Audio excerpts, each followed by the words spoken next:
Hi everyone, my name's Alex and I'm a medical student at the University of East Anglia. I've seen lots of people on social media saying they're bored, killing their days internet shopping, scrolling Facebook, Instagram and watching YouTube. This didn't sit very well with me. I can't remember the last time I was bored, and although I loved life outside lockdown, I wasn't going to let lockdown put my life on hold. It's easy to spend all the time we have scrolling through social media or other websites and all the money we've saved by not going out on internet shopping. But what is this really going to do for you? Is passively absorbing memes or spending money on clothes really what you want to be doing during lockdown? I'm going to talk to you about the ways you can spend your time and money during lockdown by investing in yourself, so ultimately you might actually enjoy it. I'm going to break this video down into body, brain and experiences. Let's start with body. So we've got all this time to get fitter, spend more time outside and generally do more physical activity rather than sitting in a lecture theatre or an office all day. Use this time to take up a new sport. You could even buy some new stuff to help you do that. Buy a pair of trainers, buy a new bike,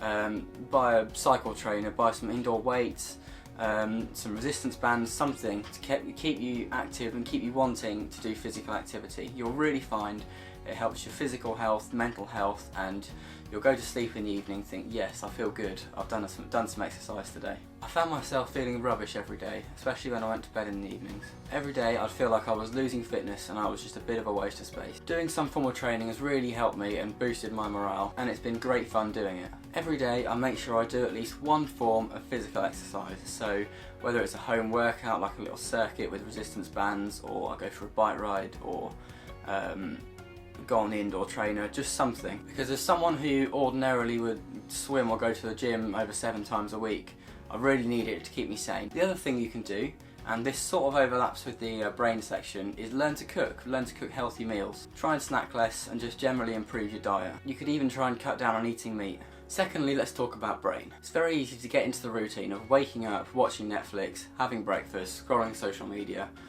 snacking some more, doing some internet shopping, but why not try and learn something new? There are so many brilliant ways to learn something new and spend your time, rather than just passively killing hours and hours in a day doing essentially nothing. What's more, they're all super cheap as well. You could learn a language on Duolingo. This could open up so many doors for you.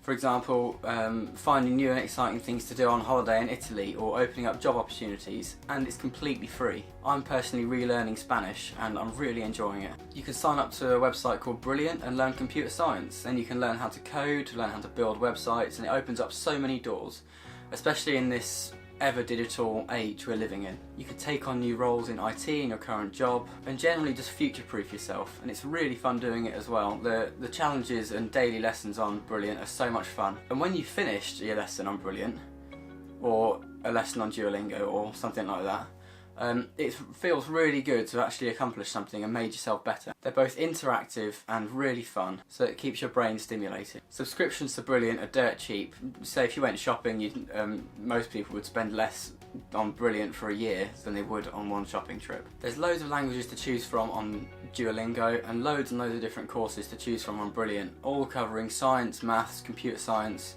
everything like that. So at the moment I've just finished the computer science one. I'm doing the statistics fundamentals and computational biology, and I'm finding them all really interesting. Even just spending 15 minutes a day on Brilliant and 10-15 minutes a day on Duolingo, it's not much time and you'll really find your benefit from it. The statistics one is especially useful because it allows you to read things in the media and make up your own mind about it rather than just absorbing and believing everything they say. So you can be critical of things and draw your own conclusions. You could also learn something new on Skillshare, online video platform which is basically like YouTube but just for educational things.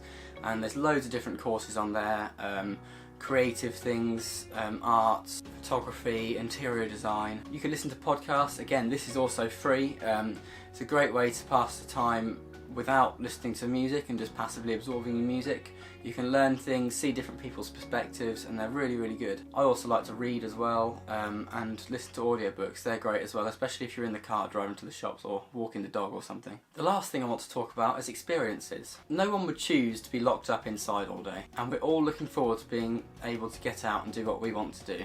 So plan for it. What do you want to do when you get out? Plan a holiday, an adventure, plan a 10k run or a marathon for charity, plan a career change or move house, or you could take up a new sport. This lockdown has really made me realise that we should all do things while we can, and if we put it off, it just won't happen. So save up the money you would be spending on meals out with friends, on petrol, on other daily expenses that you don't have in lockdown. Put them towards an adventure around South America. Or what I'm doing is I'm planning to cycle around Scotland self-supported, sort of keep a tent on the back and cycle around and camp. Take the time to plan it now so that when we're allowed out you don't have to plan and you have no excuses not to go. The overarching take-home messages of this video are to spend money and time opening doors and to do things actively. So try and make active decisions in your life rather than just breezing through the day on autopilot. Passively doing things isn't going to get you anywhere and you might regret it one day. If you follow some of these steps, you go to bed every evening feeling like you've achieved something, and it might even make you happier as a result. Thank you for watching the first video on this channel. If you enjoyed it, please leave a like, and I'd love any feedback in the comments below.